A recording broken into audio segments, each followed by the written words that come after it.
Nice. After dark.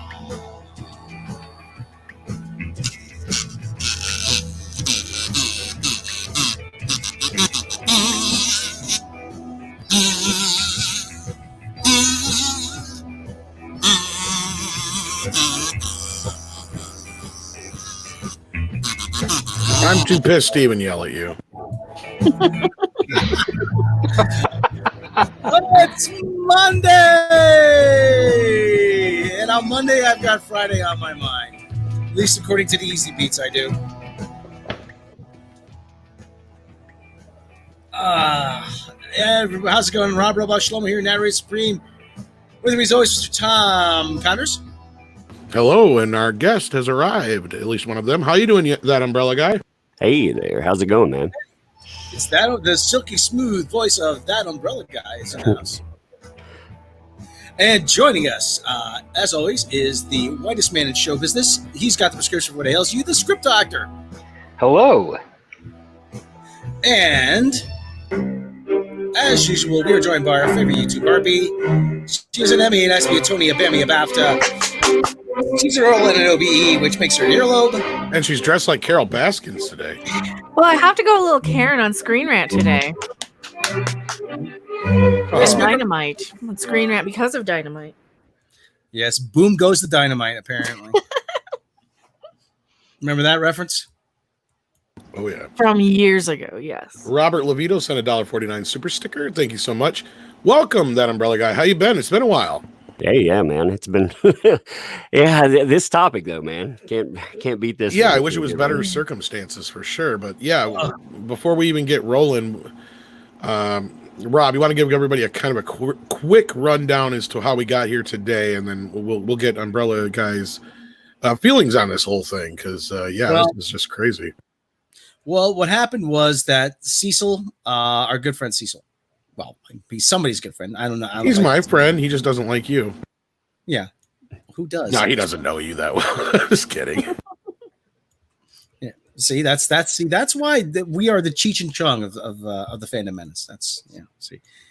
But anyway, so Cecil had this alternate cover, this variant cover of Vengeance of Vampirella that was ready to go from Dynamite Comics.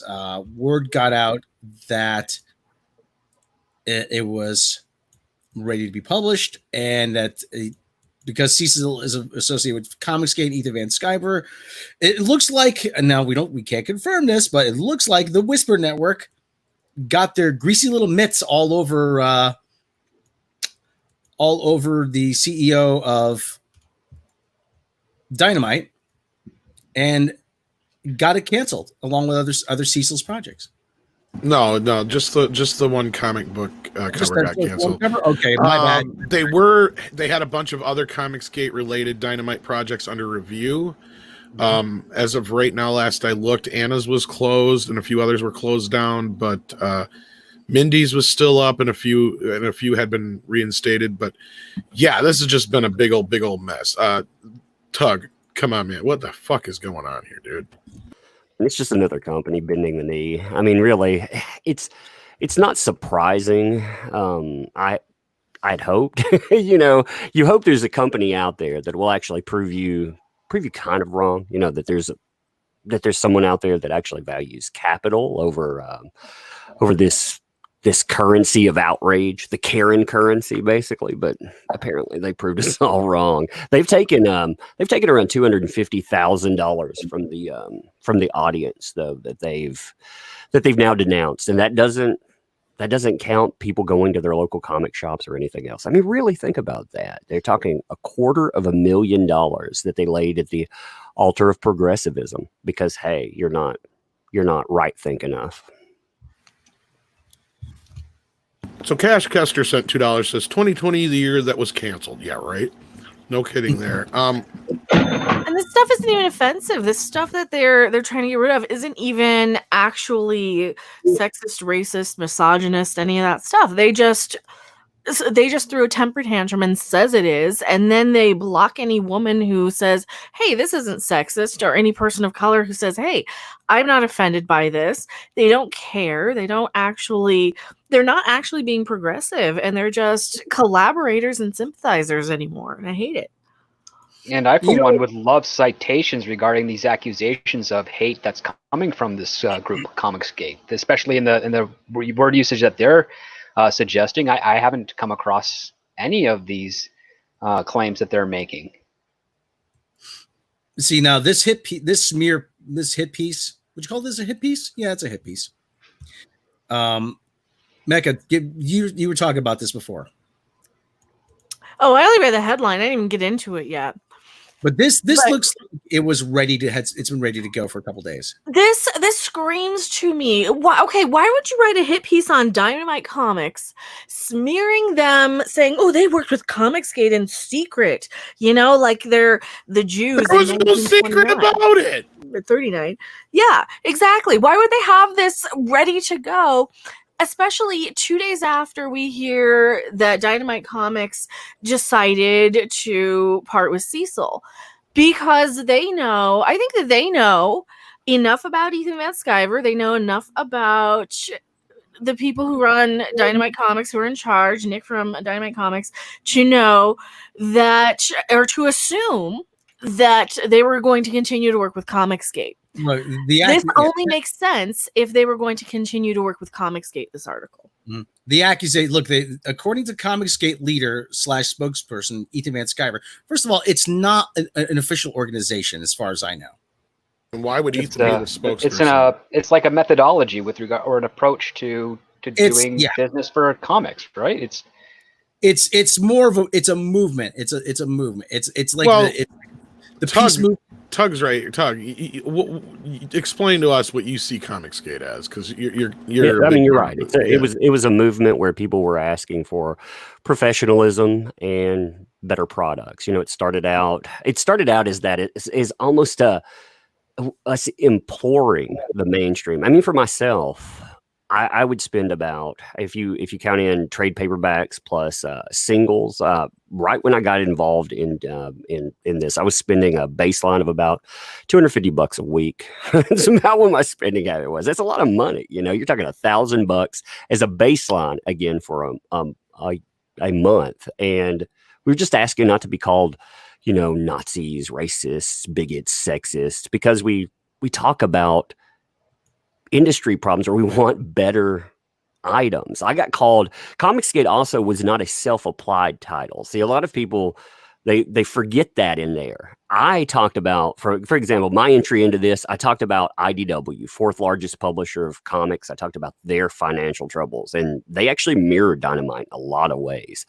But talking about that, apparently, it didn't just make me racist and sexist. It made me Comicsgate. It was a way, it's basically, it made you open season there. So that became, after a while, it became very evident that none of these companies had any inclination to change. They value whatever this outrage is, this moral superiority that they want to carry. They value it over capital. So when people are walking away from that, give them something to walk toward, and that's why you see projects popping up. Again, I can't say those are projects that are Comicsgate, but they're supposed to showcase, again, these items. Again, these are basic items in any industry any of you come from.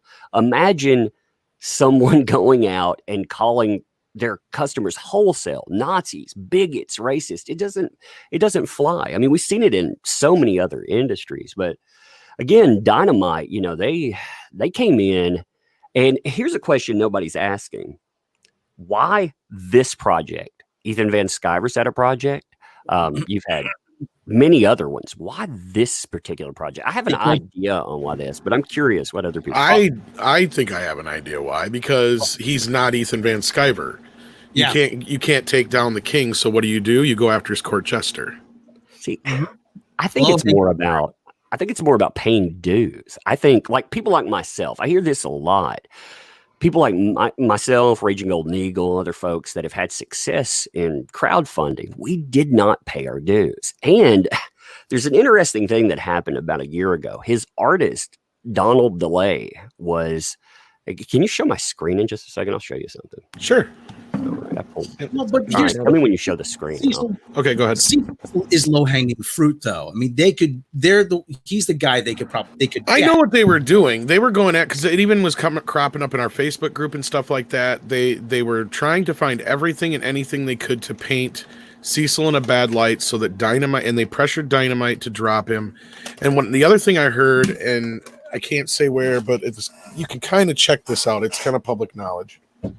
The other IPs besides Vampirella, they don't own a lot of them. So I was hearing that other places that own these IPs were pressuring them as well, especially Red Sonja, the whole deal with Red Sonja. Well, that Mark Russell, the writer of it, it's fascinating. Have you looked at the quotes? If enough Nazis come into your bar and you serve them, then you become a Nazi bar. So we're all Nazis. We paying customers.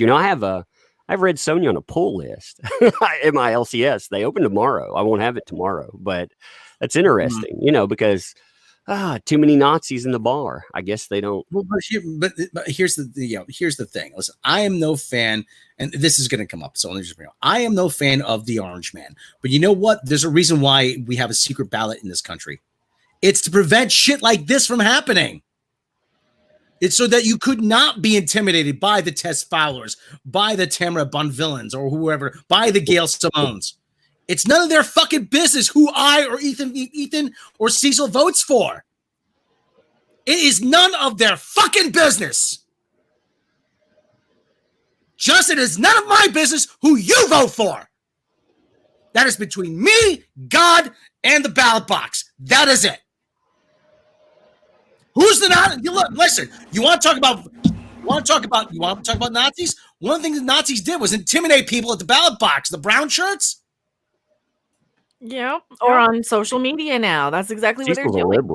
Cecil's a liberal. He's a liberal, so. Well, it doesn't matter if you're friends with a Trump supporter. Yeah, that's what I'm saying, though. It's funny that it doesn't, it comes down to, I think the artist, too, has a little bit to do with this. Donald DeLay, the thing I'm showing you here. So Donald DeLay, a year ago, he made a terrible mistake. He said, hey, I don't think those guys over there are white supremacists. I don't think they're Nazis. And this happened. These are public screenshots. Tess Fowler was one of the people involved. She's one of the loudest people that was involved in causing problems for Cecil. But this is openly taking Donald DeLay and telling him that he's out of the industry. He's done. He will not come back. So they told Donald DeLay he was gone. They've been at every level. They have tried to lock him out of the industry. And I think you combine a guy that didn't, quote unquote, pay his dues and an artist that was involved that they said, you'll never get a project here again. I think that's why this particular project was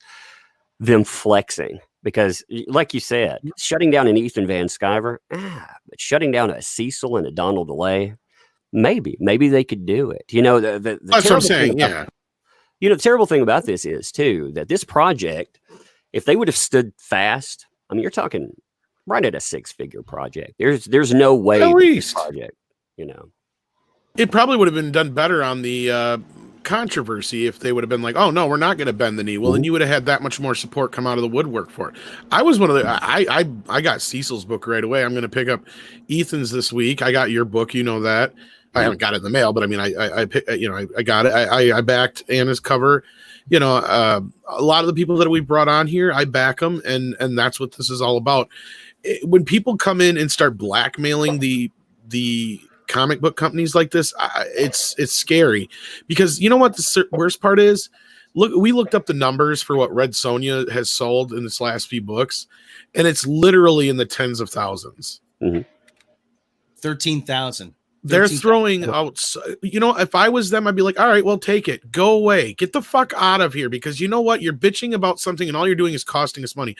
How is this even economically making sense? There is no way they sold enough books to even pay the artists and shit for that. It doesn't, actually. There's so the company IDW, they're like a mirror of Dynamite, except they have more influence and more sway. Now, the company idea, again, the reason I bring them up too is because number one, they're a publicly traded entity. We can't look at Marvel and make sense of their numbers because they hide everything they do under Marvel Entertainment. And they have huge characters. You know, Marvel and DC are different beasts. But when you start going down the rabbit hole, like I said, IDW, they're the fourth largest there. And they end up renting, you know, where you have like a Red Sonja or you pick up a Vampirella from some other property. You have the same thing with IDW, only bigger properties. You have Teenage Mutant Ninja Turtles, you know, you have just G.I. Joe, Transformers and stuff. So their numbers, if you look, you know, this is what the comic industry. So last year, here, I'll put these on the screen so you can. These are in 2017. When I say these numbers too, when I say they had a loss, I mean, that's their entire year. I'm not talking reduction in money. I mean, if I say they had negative 700,000, that's their entire year. In 2017, a company that has an equity of $50 million loses $700,000. They borrow insane amounts. 2018, they lose $36 million. These are their financial reports. 2019, they lose $26.4 million. Quarter one of just how are they staying afloat? They basically because they're owned by bigger companies. They're backing them, so they just pump a little more money in. But this should insult you. So you know the PPP loans that build all these companies out. You gave IDW, a company that can't make money, you gave them $3 million as a taxpayer. Doesn't that make you feel happy? Wow. Comics Division, welcome to the show. Actually, I believe Comics Division, you and I have gone over some of these numbers before, haven't we? Yeah, we've gone on numbers before. Hey, Comics Division, what's up, man? Just got done having dinner, man. How about yourself? I'm doing good, man. I like Comics Division. Yeah. Comics Division is cued into all this stuff too. Oh, yeah, absolutely. That's why I asked him here today too. Rob, you were trying to say sorry. Yeah, I just want to ask Umbrella Guy and Comics Division about. We've actually discussed this. This is bigger though than about just taking down Cecil. This is about Comicsgate Books making a sizable dent in the industry. That's the point I think I was trying to make, or at least kind of get to. Yeah, I mean, if you take a look at it, obviously what Ethan started and what your boy Zach started, you know, they're the ones that started going and got crowdfunding really popular with these independents, and they've been very successful. And it's funny because it puts the mainstream comic creators to shame. I mean, you take a look at what happened with Ron Mars and his Indiegogo, or actually it wasn't Indiegogo, it was a Kickstarter. It was really small, and where, you know, both Zach and EVS, they raked in a lot of money. So I think there's a lot of jealousy going on, and that's part of the reason why they want to cancel, and that and gatekeeping. And to put Ron Martz in perspective, I mean, when you think about it, like Ron Martz versus nobody's out there. Again, as Cecil says, he's almost made $200,000 on his main book. And Ron Martz, you know, a guy connected to quite a few franchises, including Green Lantern, he can't make. Well, he couldn't make $7,500. He had to actually stretch his. I think he had to add 15 to 30 days just to hit $7,500. Again, that says plenty about where they're all out there. Like Jeb Bush, please back me. Yeah, it's really sad because you know, Ron Mars, like Tug said, you know, I mean, he's not a small creator. He's a big name in the comic book industry. Yeah, but he's practically a nobody now because of what Gail Simone did to him back in the 90s. Yeah, Gail Simone is a hack. I'm sorry. Absolutely. Don't be sorry. She's a hack. I was saying, don't be sorry at all. Captain Hare sends $5. Says, Rob, let the hate flow through you. Here's the $5 for giving me what I live for. I think he sincerely lives off of your hate. He wants me to have legitimately, like feeds, like that's what he eats for dinner.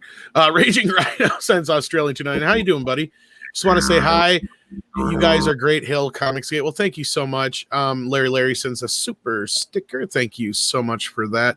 Appreciate that. Now, somebody brought up, you know, like Transformers and Ghostbusters and TMNT. And yeah, they may be ran by IDW, but these are other properties that have had the similar issues to the things we've seen, you know, with Star Wars, with all the main comics, Star Trek and all that kind of stuff. The Ghostbusters was killed off by the whole SJW-isms, and it may make a comeback. We'll see here when the new movie comes out. Transformers was just destroyed by Michael Bay, period. Teenage Mutant Ninja Turtles has gone through all kinds of crazy crap, and honestly, my opinion is this: Nickelodeon was the worst thing to ever happen to the franchise. So, but there's a whole thing. There's a whole thing though here though at play. You can go after Cecil, you can go after Ethan, you can go after Dan Fraga, or you can go after whoever you want. It doesn't erase the fact that Kelly Sue DeConnick, Gail Simone, Heather Antos, and all of their ilk all suck at their jobs. Absolutely. is this true that IDW put a communist writer on G.I. Joe? Yes. Yeah. Wow. It was Aubrey Sitterson. Yeah. Not only did he do that, but I mean, he went out and directly antagonized the GI Joe audience for almost a year, and before he put out the famous, if basically anti 9/11 comments. I mean, now isn't that kind of against their rhetoric though? I'm being facetious. Anyway, point is, why would you? It's G.I. Joe, though. It's yeah. But the more you see, even with Larry Hama, man, the more you see with these guys, social media. My brain's broke. Sorry. This should be one of the best things for marketing. I mean, for people like myself, it is a great thing for marketing. I put a book out there. In 2 comic books, we've made with my teams. We've made $250,000. 2 comic books. Who's that umbrella guy? Not anybody connected to the industry. So it's great. But for people that are established out there, all you see is ego and narcissism, pettiness. And that's it reminds me. We really bought into the idea in the 80s and 90s of who these people were because they had great editorial staff. They had people that shielded us from the reality of who these folks were. The more I see of them, there are a handful of comic pros that I like. The rest of them, we have a new media now. We have a new, everybody from Nerdrotic to, EVS to on. All of this stuff, it interconnects too. I mean, we're going to have a replacement media, and we see it rising. No wonder these people are scared and they need to shut this stuff down. Well, that's the thing. Mecca and I, we took a look at Gail Simone's YouTube channel last night. 4 videos.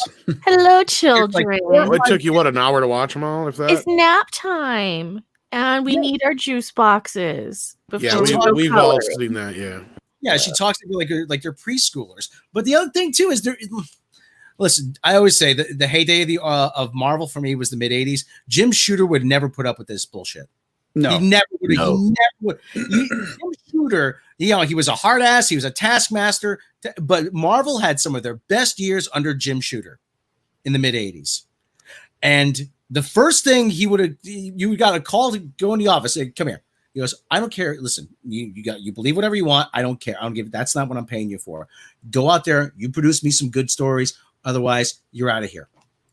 And his word was the law. I mean, you have editors. What is an editor in chief for? It's supposed to keep people in line. I mean, you're more or less a preschool teacher. These people are babies. And the other thing too is we would have never gotten Snowflake and Safe Space under Jim Shooter. I mean, think about it. They're bitching about Cyberfrog and Cash Grab, and the best you can do is Snowflake and Safe Space. Well, I think under Jim Shooter, we wouldn't have had bitching about, Cyberfrog and all of this either. These people that are in the upper echelon of companies like Marvel CCO is backpatting some of the worst freaking people I've ever seen. People that dox, people that try to destroy other folks' lives. Why? I mean, ultimately, why? Because they complained about products and then they decided, hey, we're going to launch our own thing because screw this. We don't need this. So and it's stupid. Well, that's the irony too, is that you had people like Kelly Sue DeConnick say, oh, go create your own book. So they did. What happens? Yeah. Zach goes, creates his own book. So does EVS. And what happens next? They get all pissed about it. Well, and you were going to finish your thought there. Sorry, Tug.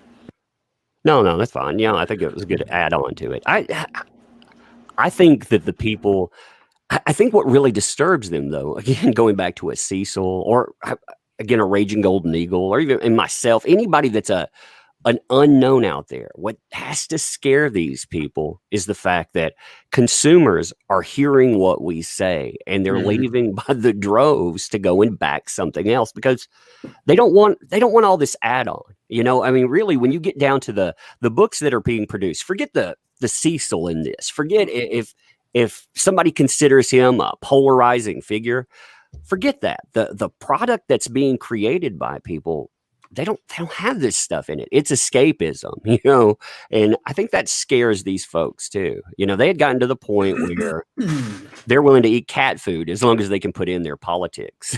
But you have people going in and saying, hey, we don't have to do this. Hey, consumers, let's go this way. And consumers are saying, yeah, I agree with that. We're going to go that way. I kind of feel like they're being just nothing more than a bunch of useful idiots because they're willing to not make a profit off this stuff just to push their ideology. Yeah, well, if you look at the pay levels for it, we had in 2018, there was a survey done for how much artists actually make. And I mean, the levels, they are, when you have people that are living in like a New York City and an artist is making $18,000 a year, how the hell do you live? You don't. You do this stuff for free. So it says there's something else there. It's not about money anymore. A lot of them are from wealthy families. Daniel Kibblesmith was yes family, so he doesn't give a shit about. Well, what I was going to say, but he ruins Marvel.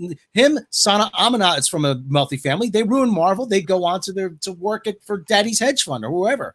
Yeah, and Mr. Insanity, thank you for the 99 super sticker. And William Sova says, call me suspicious, but I wouldn't be surprised if there's a Marvel connection, considering they also have majority of R.E. Howard's IPs. Yeah, Andre is away. I tried to get him in here because there's things that we know about Conan property that I'm not sure if I can talk about. But I don't know if, here's the thing. Let me put it this way. It may be really stupid for Dynamite to be bending the knee for Red Sonja because they may not have her that much longer anyway. That's all I'm gonna fucking say. No, I mean, even before all this, Disney is fucking circling the Conan products. That's all I'm gonna say. Okay, I can't say much more than that. Yeah. Well, they already have Conan, so yeah, that's what I'm saying. There's something actively going on. I can't say how much I know or how much I can confirm. Fair okay. enough. Basically, though, like what I was gonna say before is this is stupid of the industry because if you look back at the history of comics, and this is something Comics Division and I talked about in some of our earlier shows before, we started doing the weekly thing kind of thing, if I remember right. Because, we talked about how, when Batman came out, that lifted all comics, not just Batman comics. When the death of Superman happened, all comics went up and started selling more. When X-Men started, it was the biggest thing in the world. More comics started selling, not just X-Men. So it's like if they would adapt to this and embrace it and build a bridge, I think it would help both, the industry because they need fresh talent and new voices. And then it would give Comicsgate people the next level to move up to. But instead, you've got these little fuckers in the middle who are nothing but gatekeepers, and they don't make them any money. That's what I was saying before. And I love that speech that that was turned into an animated little clip. That that was brilliant. It explains exactly what it is. It's like you fuckers are the ones that killed this industry, and now you're just sitting there gatekeeping it. And you're pissing and moaning about everything, but what is really making money and what isn't? Well, obviously, what's making money is stuff like Cyberfrog and stuff like that. I mean, none of these other comics are selling anywhere near the levels that the Comicsgate stuff is, and it's starting to show. And like you guys said, I really do. It burns them big time. Well, I think they're getting scared. Oh, they absolutely are. Yeah. And what I don't understand is why DC, Marvel, Dynamite are all bending the knee to these fuckers when they're not making them any money. Like you just showed us, Tug. They're literally losing them money. Because they think if the talent goes, then they go. They aren't that talented, folks. They don't have No, they're not. No, they're not. That's the problem. For them next. Script. We pretend that they built up names like they're rock stars. Talent out there, like artist talent, writing talent. It's a dime a dozen, man. You could replace anybody in that. We're not talking about, no offense to anybody. We're not talking about surgeons here or anything. And again, no offense to artists. What you do is awesome. But man, the people in Marvel, that's the talent. You're not exactly curing different diseases. The six of us can crank out a comic in a month. Easy. I mean, easily. You're right, Tug. It's not rocket science. You're making books with pictures in them. You're not saving the fucking world. Your biggest challenge is making something worth reading.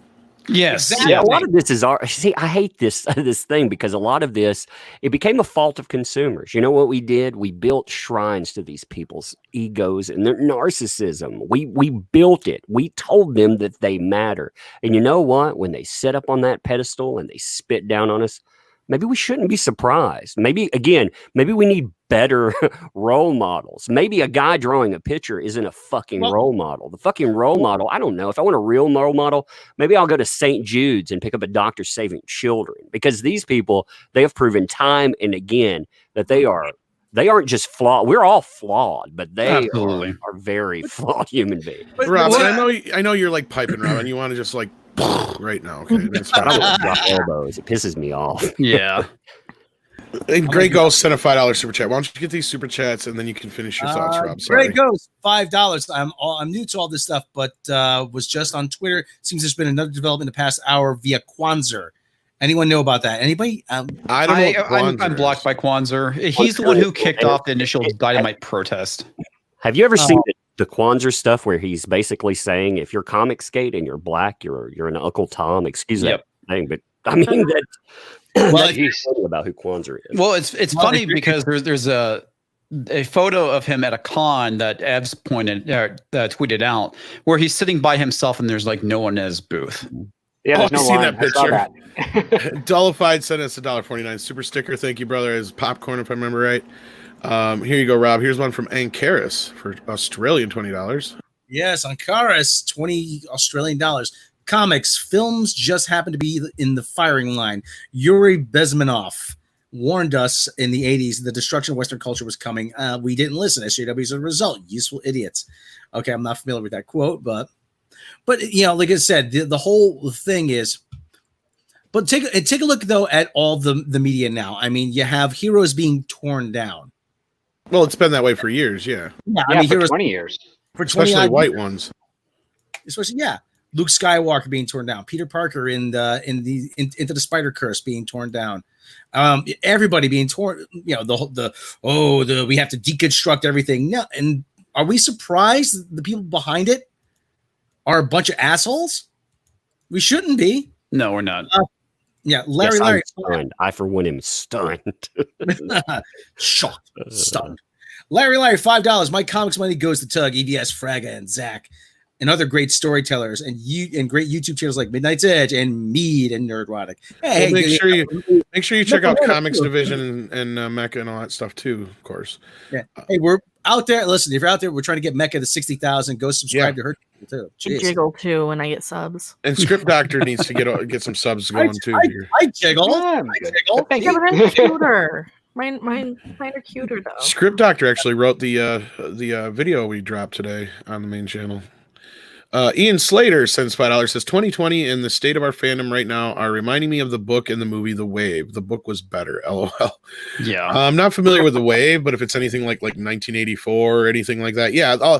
Even Fahrenheit. What is it? The Wave is a book about them kind of recreating an experiment that was basically what the professor did or the teacher did was recreate Nazi Germany using students as the experiment. And then it got so bad that he had to stop it. It was a really interesting book. It was I remember. It's actually, they recreated prison conditions. And yeah, some students were the guards, some students were the prisoners. Yeah. I that's a very famous. I remember that now, yeah. Yeah.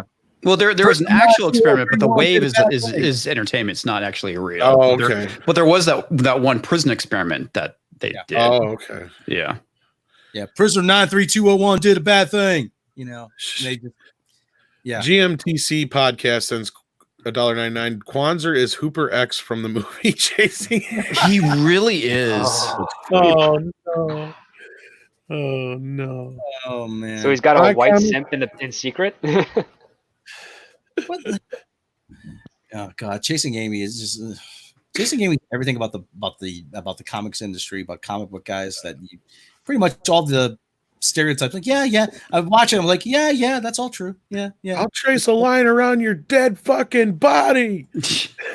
I still use the line that says, "See, this is the pulse here of pop culture. This is your finger off the pulse and up your ass." Yeah, I love that. That's a great line. But I was saying to Mecca last night, the comics industry now, with guys like Ethan, with guys like Cecil, guys Dan Frager, it's punk rock in the mid to late 70s. Everybody got tired of fifth generation Elton John and the Bee Gees and everything else and disco. They said, "Fuck this, we'll do it ourselves."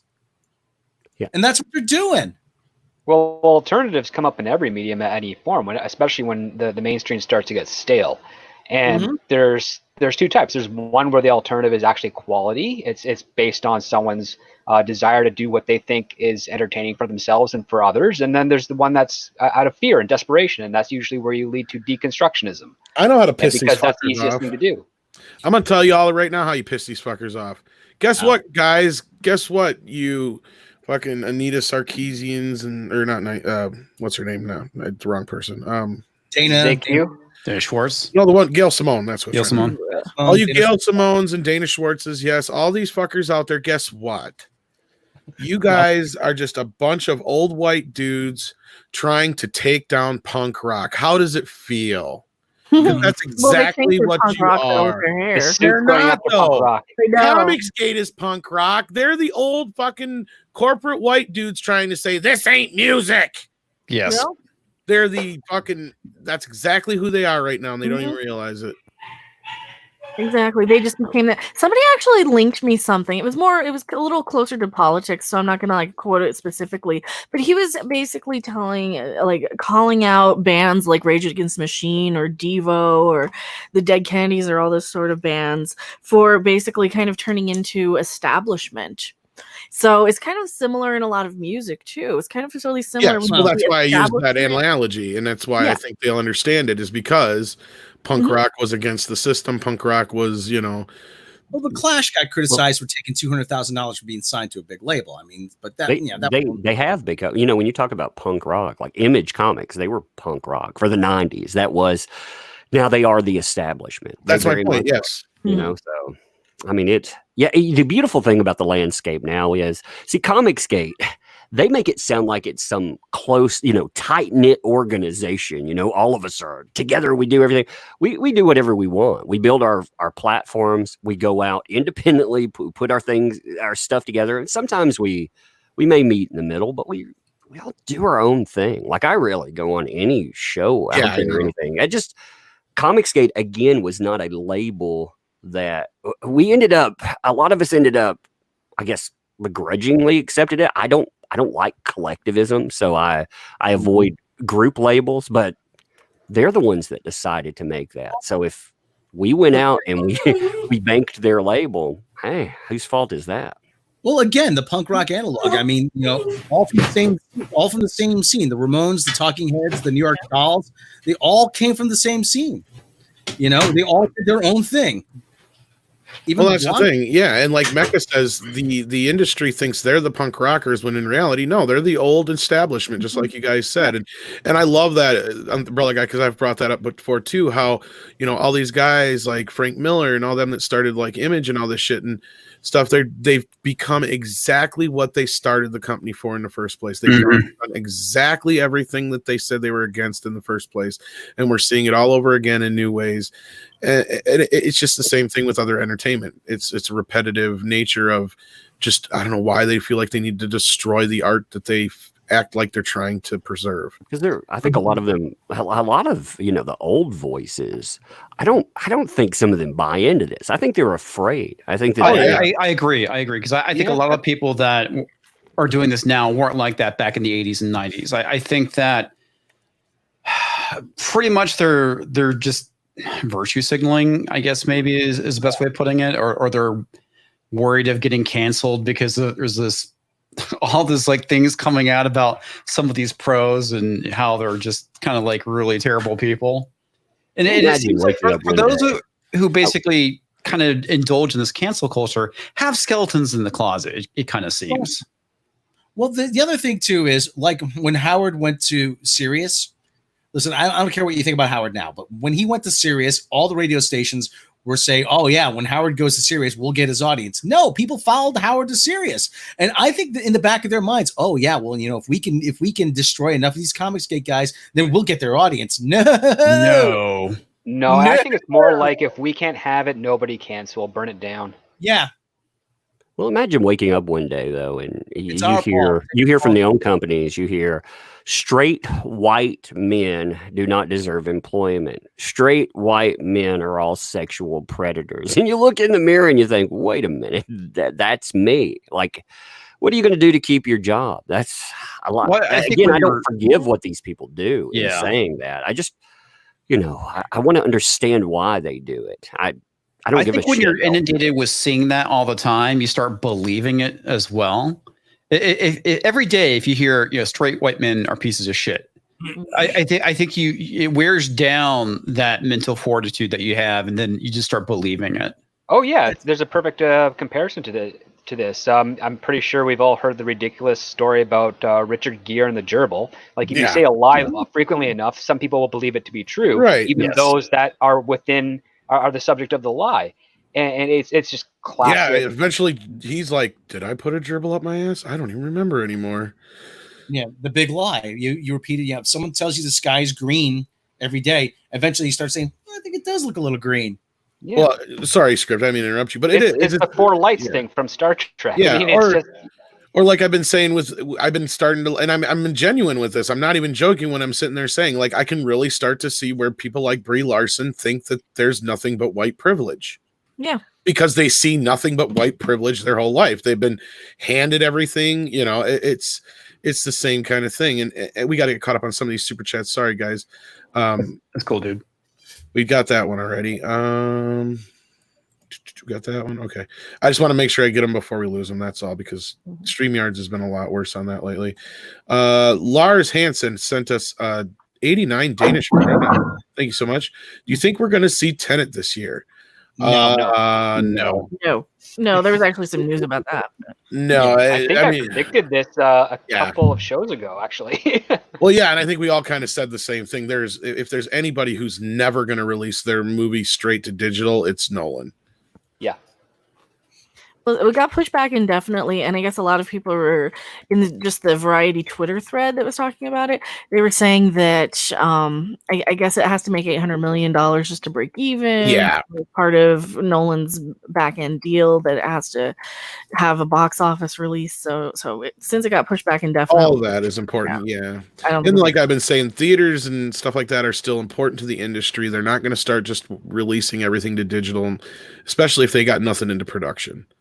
And that's where we're sitting right now. Nothing's in production, which leads me to the next point, back to comics. This is just crazy that they can't even get comics off the ground. Most of this stuff can be done, Independently, very much so. Yeah. remotely, except for the printing part of it. And even that is mostly automated anymore, besides, maybe a few people like a maintenance man and what have you. I'm sure in a lot of places now. Well, the biggest issue with that was the distribution and the lockdown. If you don't have shops to sell your comics in, there's no point in printing them. But the mail still works. That's true. Yeah, actually, you can do. I have a relative who used to work for a printing company. He said all you need is about 10 people in a giant print press these days to print off whatever product they need, as long as the plates are good and they got all their ink stocked and they got their paper and whatnot. It can be done with a very low crew, especially in a time like this. But sadly, there aren't a whole lot of printing presses that are still Excuse me, guys. around, because a lot of people have gone to digital. So we should be very fortunate for people like doing independent comics that are actually supporting those printing companies. So at least they're giving those people work as well. Right. Ryan DeLucci, $4.99. Check out Jordan B. Peterson to understand what's going on with our culture. Spoiler, social markets like that. Now, come on, this happens every few years. Well, every 15 to 20 years or so. Once a generation. Yeah.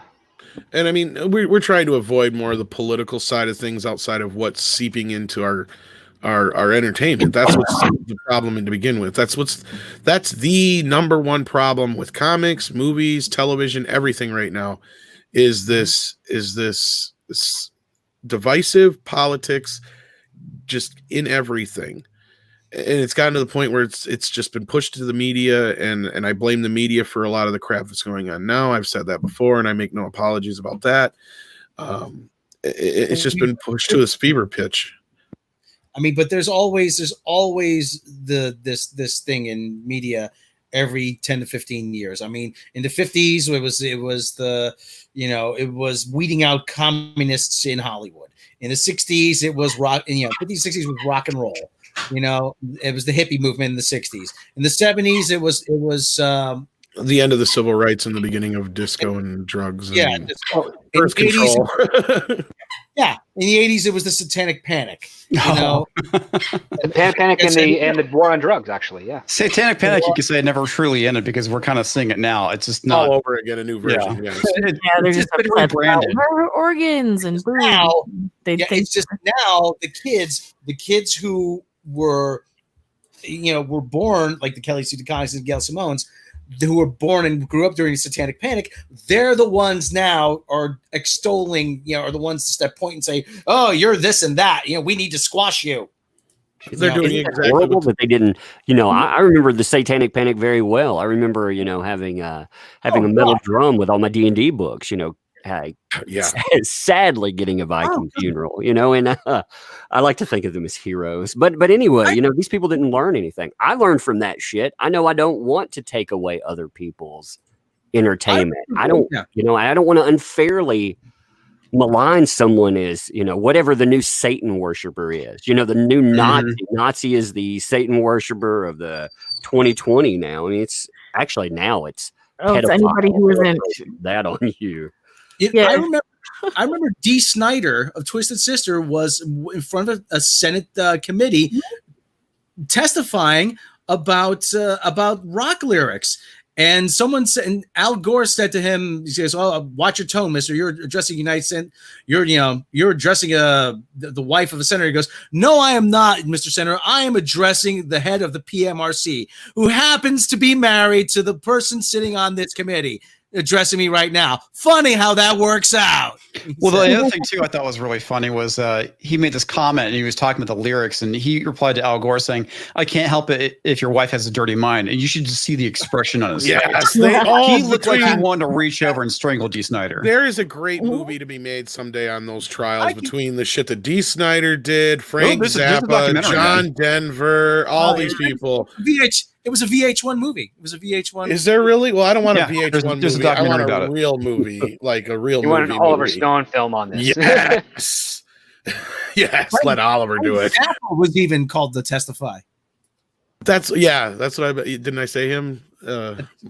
Mark C sent $5, says, "Problem with bending the knee, it sure makes it hard to stand up straight." And that is 100%. Absolutely. And the other thing too I thought was really funny is that this is one of Dee Snider's biggest secrets was the fact that he was a devout Christian. Yeah. Which basically would have quote unquote tainted his image as a rock and roll star. Best part too is he showed up in like a suit and all that shit. It was amazing. Yeah. Goddess of Whim sent $5, Rob, if you want to take that after your point. Goddess of Whim, MEAD Live has become my favorite thing about Mondays. Thanks for all your hard work. To put this on for us. Quick shout out. A recipes, Grant Imahara. Yeah, Grant, we lost Grant Imahara. Oh yeah, that sucks. Yeah. But Dee Snider is actually a very, very sharp guy.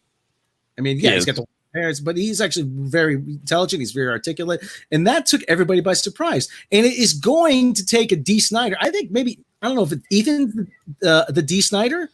I don't know if it's going to be. I don't know who it's going to be, but it's going to take someone on the Comicsgate side to point out their hypocrisy and says, "Oh well, who's doing the gatekeeping now?" Oh, we've been saying this for years, but it's gonna have to. But it's gonna have to be something that's what I've been saying is we don't have to go to the extent of the cancel culture business because I think that's like trying to fight racism with racism, in my opinion. Mm-hmm. But I agree. But I wonder if it may take something like a couple lawsuits and playing the game with their rules. I think the first one is going to be with your boy Zach going after Mark Waid because that's what I'm saying. The biggest issue with happened with the PMRC and Dee Snider. I mean, they were basically going up against the government at that point. Exactly, things got elevated because of Tipper. Now the issue here with what's going on with the comic industry, it's all private. And you're right. The thing that's going to take it down is some form of lawsuit. either I think be Disney is scarier than the government in some ways. yeah, We're it really talking- is because there's no governing body. You can't elect people to companies and get them to change their mind. I mean, just look at what's been going on since the whole George Floyd incident, where we have all these companies bending the knee. It's terrible. I mean, if you're selling shoes or whatever, if you're Amazon, you shouldn't be taking a political stance. You don't need to. Just remain neutral and sell your stuff. But we're getting to the point now where I'm seriously questioning what I buy and where I buy it from. And the main thing, as Tom, you pointed out, the thing that we need to do is that when there's something going on that we don't like, we need to make sure our presence is felt. Tweeting at Dynamite saying, we're not going to buy your stuff anymore because of this incident. You bent the knee. We're not going to buy your stuff. Mm-hmm. Vote with your wallet. Yeah. Yeah, but we need to make sure that we tell them that we're doing this. It's one thing to just stop buying it and they're like, oh, why is our stuff not being bought anymore? We need to put the social pressure on them, just like the SJWs. Again, I am very much against cancel culture, and we should not be canceling people, but we should definitely be telling them when we disapprove of what they're doing. Well, yes, I wholeheartedly agree with that. I think we need to sort of reinstitute the concept of failure again, because we've had it in our education system where kids are being pushed ahead in grades when they're not actually properly retaining the knowledge, meeting standards. And we also have this thing where comic books or media that is not really being successful is getting pushed ahead with renewals or extensions because it has some sort of narrative that fits with the pseudo argument of being on the right side of history. It's just absolutely terrible. I think that if something is good, it should be successful, and it's usually bolstered by an audience that is willing to pay for it. And the only type you should ever face a form of cancellation is when the audience isn't interested anymore. They're not buying. It's not doing the numbers that's needed to sustain itself. That should be the rule for what cancellation is. And it's not even about the creators themselves. It's just the product. The creators still always have another chance to make something new and better and learn from that. But when you start canceling books that are potentially doing well, that people have interested in, and you start canceling the creators behind those as well, you're just robbing your audience of being entertained, and it's just got to stop. Yep. Absolutely. And they're becoming exactly what I said. They sit there and bitch about these 50-year-old, out of date, out of mind, out of whatever, people running the industry, out of touch, whatever. Thank you. And that's what they're going to end up becoming, and that's what they are already. Ryan DeLucci is right. Marxism is infecting the industry software too. It's everywhere, dude. It is. I see it in my own industry, which is, it's even in the fucking knitting industry. I know, dude. That's the thing that blew me away when I found out that the knitting circles are getting SJW. I'm just blown away by. But this is how they win. They fest everything, and if it makes it all the way into government, which it has, and into corporations, I mean, they can enforce this stuff with moral blackmail. That all they have to do is call you racist, and it will get you fired these days. And suddenly you're on the street, and you have to cave to the social pressure at that point. And you're right. This is why everybody needs to fight back. As soon as people start saying no, and companies start saying no to this nonsense, it will go away. But they're not doing it. They're caving. No means and it's also no. a requirement of due diligence on the accusation. If you're going to accuse me of being racist, you better have receipts. Hell yes. Exactly. That's my response. They also take screenshots of things that aren't even racist and stuff. Oh, what about this thing when you said Lashana Lynch looks like a fast food worker?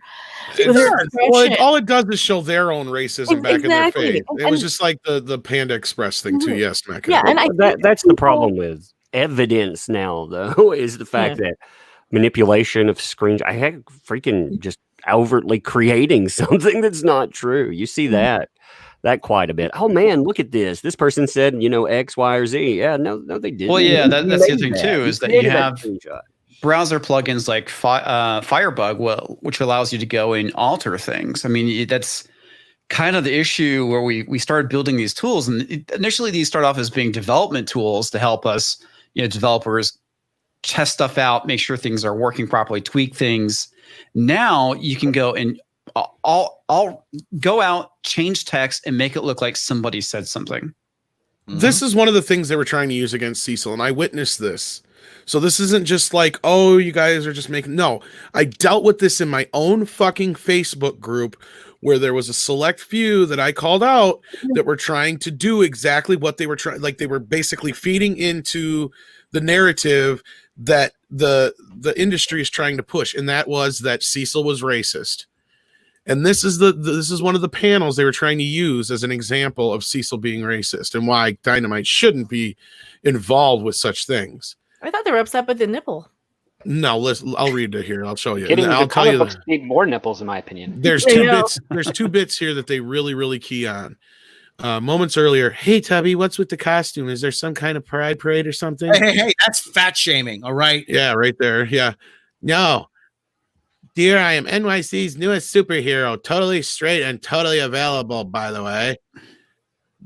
Give me a break. What's with the dick on your head? It stands for diversity, inclusion, compassion, and kindness. I vow to protect the feeble in our society, you know, like chicks and imbeciles. That was one thing they had a problem with. How noble of you. Hey, my purse. How awful. Fuck, if the cops find out what's in my purse, I'm dead, she thinks. And this white, red-haired guy steals her purse, right? Hey, Dick, you're supposed to be a superhero. It's Cecil. And do you see the size of that guy? He's gigantic. Besides, he kind of looked black, and I don't want to add to his oppression. Kind of black? He's white. He has red hair, you moron. That's the other one right there. Can't So you just ginger representation's bad now?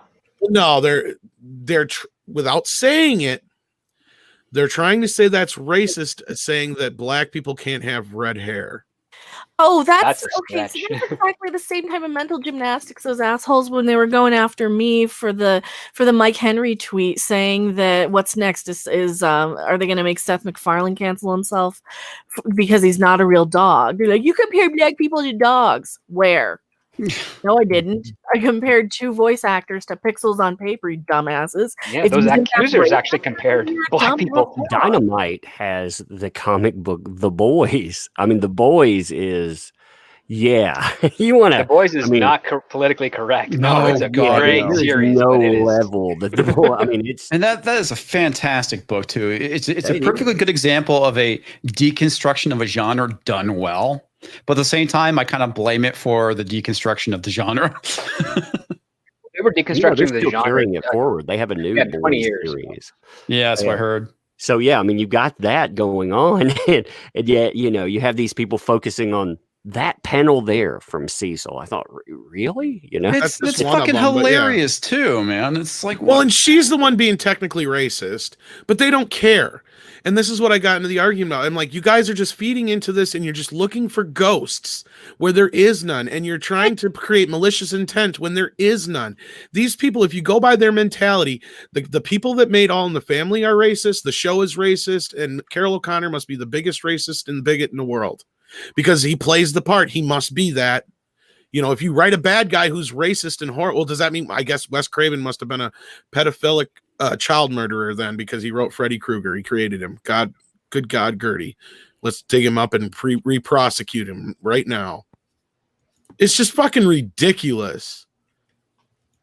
It's It's stupid. I'm sorry. I didn't mean to go off there, but it's getting under my skin because I love agree, Cecil. man. Cecil's a great guy. Okay. He's always been nothing but nice to me.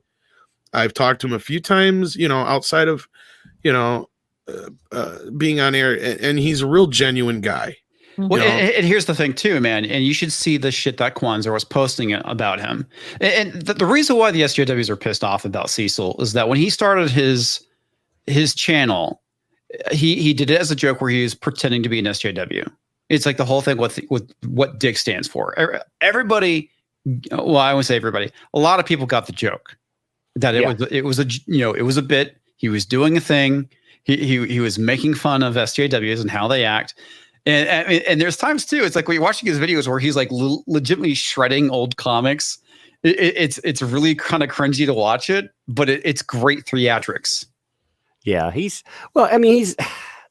he may be an asshole sometimes too, but you know what? He's our asshole, so I don't care. But he doesn't have malicious intent. He does not go out of his way actually, to. like, he is supported, like, for my channel personally. I mean, he's supported my channel since we had 400 subs.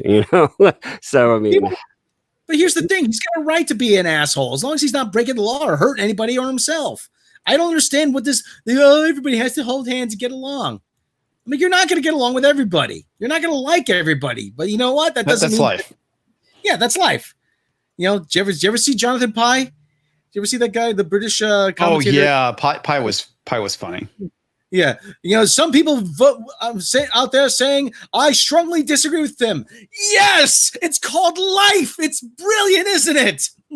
Well, no, Tug, you were saying though, but you've known him since you had like 400 subs. You were saying, or Yeah, he I had mean, 400, or he's gone out.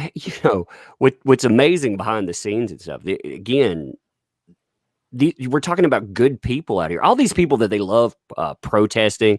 They don't just go out and do their own thing. They try to help other people while they're doing it. Whether we're talking about individuals like myself or you all, or we're talking charity stuff. I mean, they go out of their way to do to be people that maybe, like I said, we need a role model replacement out there. We need something better. I don't know, man. I've gotten to the point where I legitly hate the comic industry these days. I'm right there with your Tug. Yeah, I just it's dead. It's deader than dead. As far as I'm concerned, they literally committed, what is it, Sopakadu? How do you say that? Seppuku. Yeah, yesterday with this whole Ritual thing. suicide, yeah. Yeah, they literally did. Like, it was like the moment they decided to do this you killed the last bastion that you had in the main comics industry, that the actual comics fans actually were still supporting. Like, I know IDW still had some supporters, and Dynamite had some supporters quite a bit, and they were selling some of the comics that everybody was saying were some of the best, and for them to turn around and do this is just, it's so stupid. I mean, this is the final nail, though. That's what I'm saying. That was it. It was like you did it to yourselves, just like Ethan said before, and Cecil himself so prophetically said before. You fuckers did this, in the words of Cecil. When I see a guy representing, like, again, you were talking about commodities, properties that people go out and they represent, like Red Sonja, for example.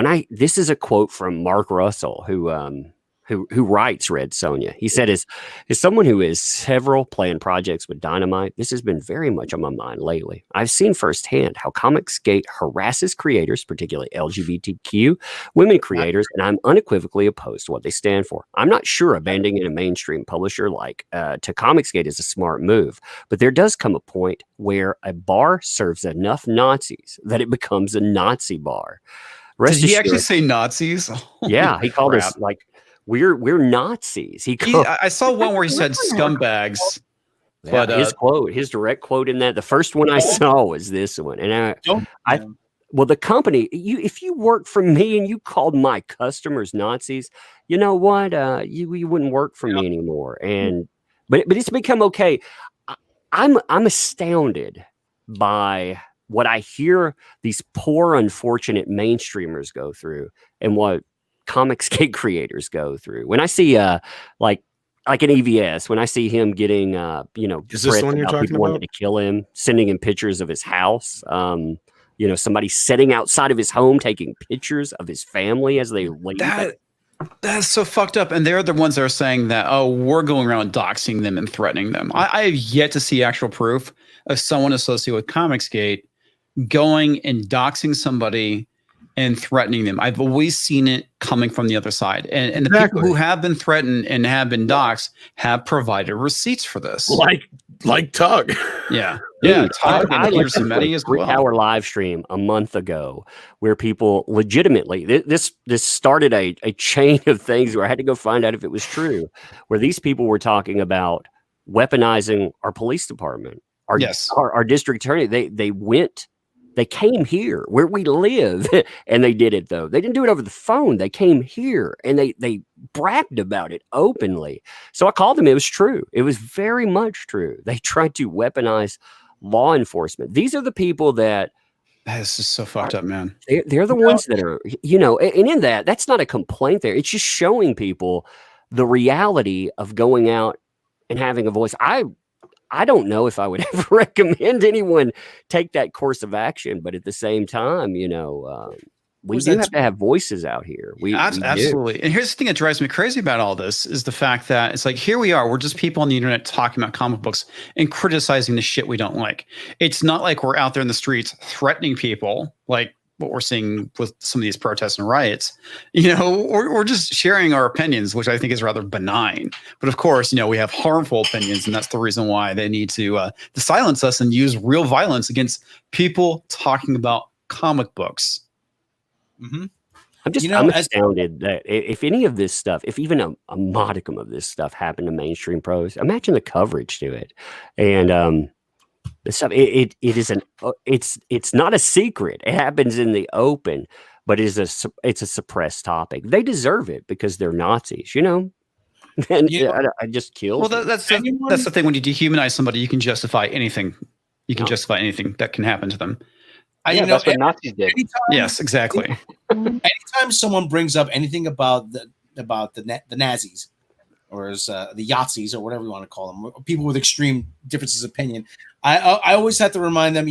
My father was captured by real card carrying ones, not just people whose opinions you didn't like. These were actual Nazis from Germany.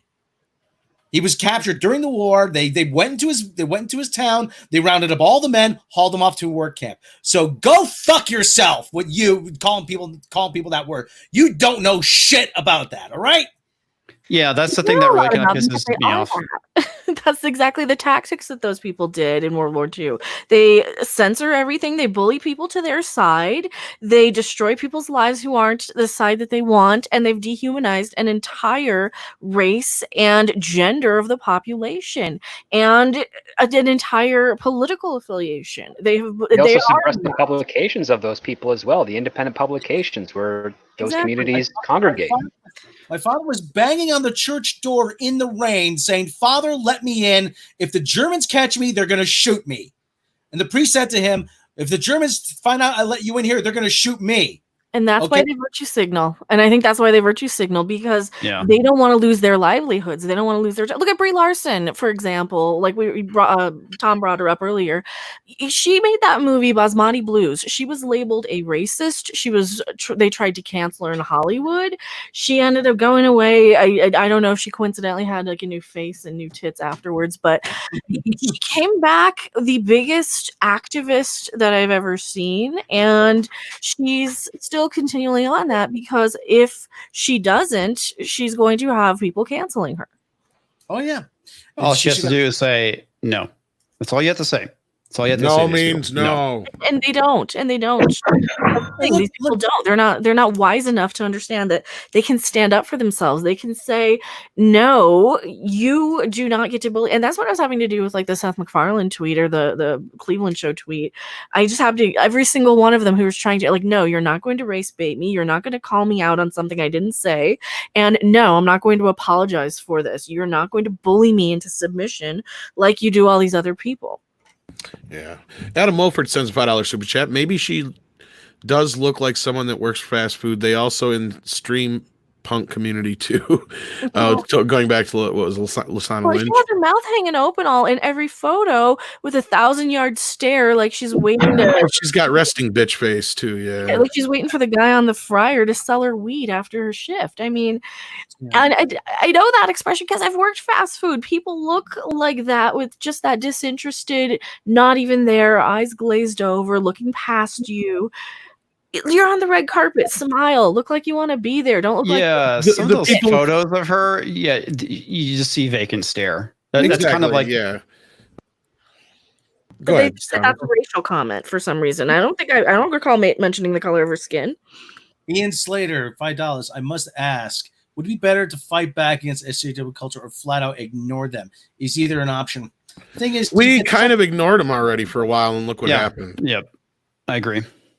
Yeah, I mean, we tried that.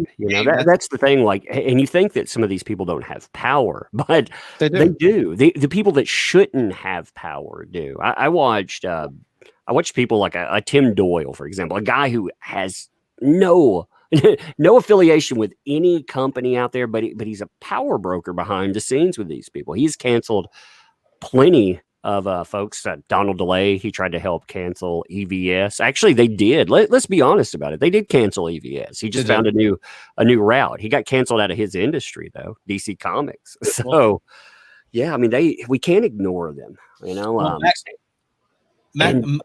I just go want to say ahead. to Max Mercer. I just want to say to Max Mercer, it's because it's not an organization with a hierarchy. No, And it's really not. No, Antifa is not an organization. Yeah, what do some of the tactics they use are wrong, absolutely, but they are not like there is no Antifa stand. You know, There isn't, but as much as they're a loose association, they are being funded out of Germany. That was kind of found out, I believe, by Project Veritas. Well, the Black Bloc is, a lot of those guys cross over with the Black Bloc, which is an anarchist group out of Germany in the 70s. But that's a whole different podcast. So yeah, it really is. Dark Gift Comics presents. Hey, Anthony, how you doing? Says these people wouldn't know and you know what if you saw one. That's the truth. Yeah. Yeah. $5. If punk rockers, The Clash, were still around, they'd be canceled for cultural appropriation. They played reggae and other non-white music at times. Yeah, they would.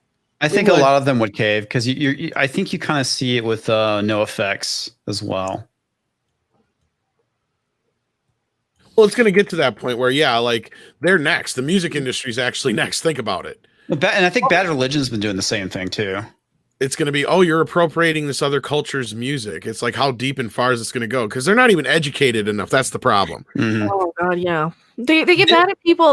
What was it? They're canceling the Irish step dancer girl who happened to be African American or something. What? Yeah, she's a girl in I can't remember where, but she was they were getting really upset with her over that. Who the fuck cares? I mean, really, does that change whether or not Flint, Michigan has clean water? No. Okay. Dedicate your time to something more worthwhile.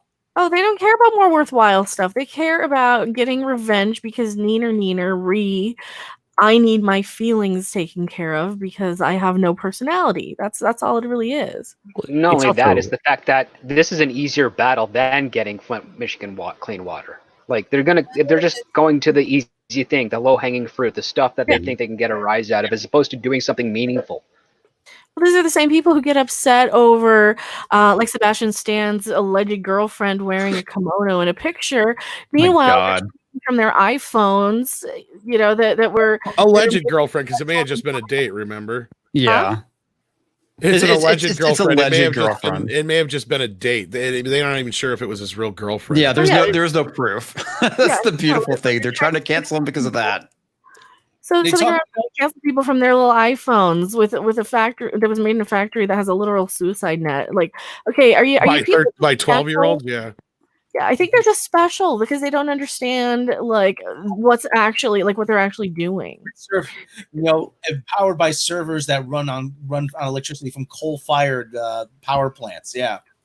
The thing I also find really funny about the whole thing with the kimono thing is like at this point you're gonna have to cancel like every woman over the age of 35 because most women own a kimono.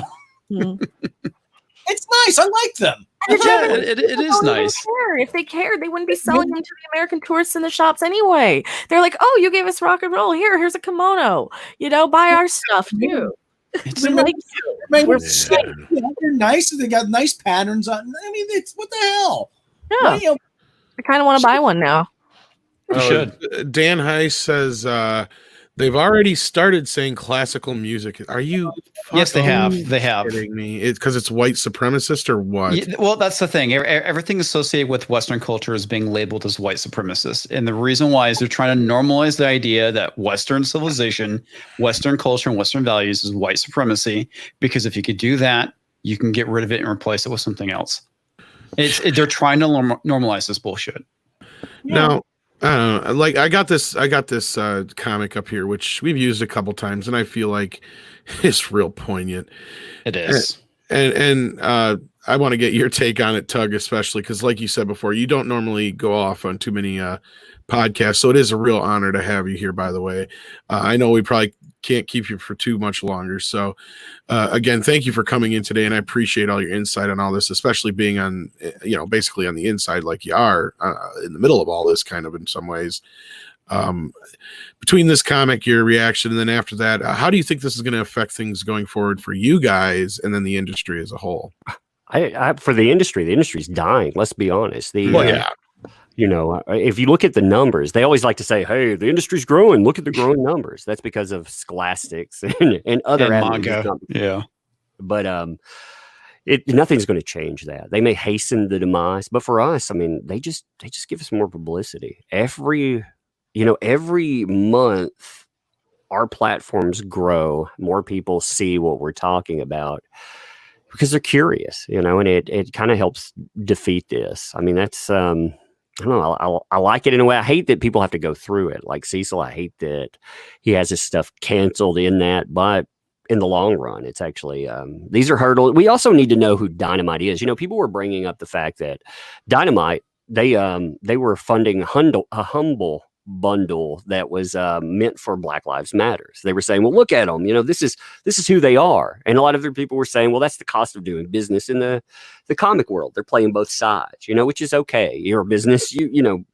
whatever. Do what the business has to do, people were saying. So we got to find out who they really were after this. We got to find out after they were truly pressured and they had to make a stand. Only company I've ever seen not relent during this, by the way, is Alterna Comics. Yes, you're absolutely correct.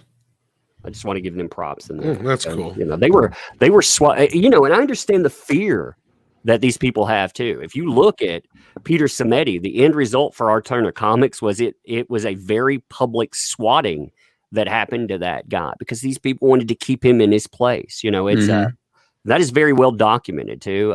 Police reports, everything else. I get the fear, but sooner or later, companies, they're either going to have to stand up or they're going to have to go extinct. And I'm to the point where I don't care, honestly. If they want to go extinct, let them, Yeah. Captain Harrison's $5 says, so how is Elon Musk's mission to get to Mars going? Are they taking volunteers yet? I hear you, brother. I'm about there myself. Mars can't be any worse than this. The snow kind of air. It's already tantalizing. If they can get Did air. You guys ever see the Batgirl fertilization clinic stuff? Yeah. Okay, I thought that was one of my main motivators to get in. I'm looking through a comic book that's supposed to be for everyone out there, kids, everyone else, and they just have a down scene. They basically they're all at a bar. One of the people there is upset. They ask her why, and this is the quote from it. I'm sorry, I'm trying, but no, I'm not really okay. We went to the fertility clinic today to discuss our options, and the doctor, he misgendered me. He didn't even apologize. And I thought, what the hell does that have to do with Batgirl? Why is that there? Should I be reading this to my 5-year-old? Because is that Gail Simone who wrote that? No, actually, the Gail Simone, that was what, the 2001 Batman. This is 2000 and I don't remember, 18 maybe. I'm gonna guess. This is just trying to keep up with the Gail Simone model. No, but I mean, it gives you an idea. This here was probably, I bought this comic and I was like, my kid can't read. So, at the time we're talking a little kid here. When I was going through this, looking at it, I thought, man, if I give this to my kid and she comes back not wanting to ask me about superhero fights and who these people are, but what is misgendered? What is this word? What is fertility clinic? Do I need to have that conversation? No, it says plenty about the comic industry. Well, right. And that was the A story. Yeah. Why can't Like they that was the main story of the issue. No, it's just it's a sidebar in it. I mean, it's literally here. I've even got that pulled up here. Let me. I'll show you how it just pops up in a. Here's the panel from it. If you show my screen on that, I have a question. Sure. Okay, these are the same people who go around screaming, "Where are her organs?" But they care about reproductive issues of people who should just be out there punching superheroes and stuff, or supervillains rather. Well, what's weird about this is a bigger thing. This takes up almost as much room as the fighting in the comic, and like you said, it's not a mainstay issue in the comic. This is a throwaway thing, but they put their activism in here. And again, that can have a place in comics. I'm not saying that, but in an all ages Batgirl comic that I might give to my 4-year-old and think it's a throwaway. No. The thing about it is that if you look at these characters, she looks, with that last panel, it looks like 4 women and 1 dude. The dude being in the center. and the person that is being misgendered looks female. Yeah. Ish. Yeah. And she's using a what is it, a cis pronoun with referring to the doctor. What if she's misgendering that doctor?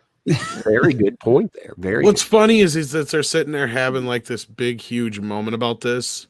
Feelings And look at their expressions too, like, oh my God, that's like the worst thing on the planet. You know what? I've been called ma'am when I've gone through the drive-through before because, you know, there's times where I'm sure I may sound like a woman because I got a higher pitched voice. That happens to Whatever. me all the time. Yeah. They're like, man, you sound like a sexy young lady. I'm like, thank you. Well, I don't know how they get that one from you, Tug, but I mean, yeah. Well, for Archies though, Well, this see, isn't too aged up for like I collected all the Archie when I was a kid, and it really didn't change in values and level of appropriateness, I guess, from the 1950s. I was reading all books from the 50s, 60s, 70s, up through the 80s and early 90s. It really didn't change. It kept it at a PG, age appropriate. Yeah, this is for kids who are going to understand kissing and holding hands and dating, like going out to the drive-in or going out to a movie or whatever. They don't have grown-up reproductive issues inserted into them because it's not age appropriate. And as a comic book reader, I probably would have been turned off if I had seen that in Archie because I wouldn't have cared. Why is this so important that these same people who cannot stand having tits, a butt, an attractive curvaceous woman in a comic book have to insert all these things? And I always call these people out, like, okay, if your gender is so important to you, then just have your genitalia on screen or as your profile picture on your Twitter handle, because that's all you are. Is you're a walking set of genitalia. It's like, oh, I'm at this pronoun and I'm at that gender. I don't care. Isn't that what that one protester did in Portland? I don't know. I just call it a the one reality that replacement. came out of the tear gas, sitting naked, spread eagle in front of the police. Not sure what she was trying to achieve, but okay. Yeah. But that's not even the worst part. So here you have in this comic panel that that Umbrella guy shared with us, and thank you again for that. You have a character who's going to a fertility clinic that wants to be a parent, yet they're getting so dissuaded by being misgendered, which means they're clearly not qualified for what the endeavor of being a parent actually I is. agree. Not emotionally Like, mature if you're at all. shaken by being misgendered, a kid is going to be a nightmare for you. Well, and they were clearly wearing a dress too, to basically look at someone who looks like a woman and assume that they're a woman. How is that? How is that wrong? Isn't that what they're trying to do? Yeah, they're trying to pick a fight, it sounds like. It sounds to me like they're just trying to start something. Like they're just trying to have a reason to attack them. Well, here's one thing I thought was funny. Representation, but they forget a word with representation, positive representation. Like Gail Simone is always credited with introducing the first transgender character, for example. But the representation with that character is terrible. You have, it happened in a Batgirl comic, and you have Barbara Gordon sit down with a roommate and say, hey, by the way, I'm going to tell you everything. The Joker, he broke in my house. He almost crippled me. In the New 52, she's not Oracle. She's not crippled in there. So he almost crippled me. He did these terrible things. And the guy who wanted to date you, by the way, roommate, yeah, that's my psychotic brother. He's murdered a bunch of people. In fact, the cat I'm holding right now, that's a death note, basically. And you have that conversation. And then literally the next panel, it's, well, I have something to tell you as well. I'm transgender. And I thought, that's terrible representation. It makes you look like an asshole. Oh, I'm glad you spilled your secrets to me.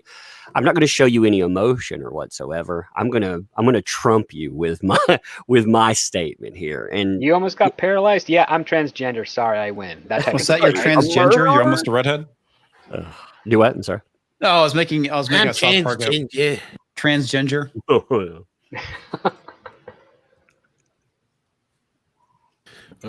So like a number of years ago, I was sorry, Mecca, go ahead. Oh, I was just gonna add that they also do that with characters of color. Like, look at Batwoman. It's like, okay, now she's a drug addict because you have this new character you have in who's got to be all messed up and she's a drug addict. Oh, by the way, let's hire a woman of color. Let's hire an African American actress. Same thing with Star Trek. Let's make the character of color a drug addict. It's like, oh, great, that's great representation. a homeless African American. You know, she's going to be a homeless African American. A homeless African American woman hooked on drugs in a post-scarcity world. Figure that one out. Yeah. Living in a van down by the river. Yep, pretty much. Which is what we'll probably all be doing in a couple of years once we all get canceled. All right, you've hit rock bottom. Most of you're going to be smoking a doobie down in a van. Anyway. You were saying, I don't know, man. I don't know what I think about the future of comics. I know that it's not going to be the LCS won't exist anymore. I mean, they've already written them out. They're already going to a new and different model. And if you look at the numbers, one of the things that they've been doing a lot lately is they will since Diamond carries manga as well. Manga now.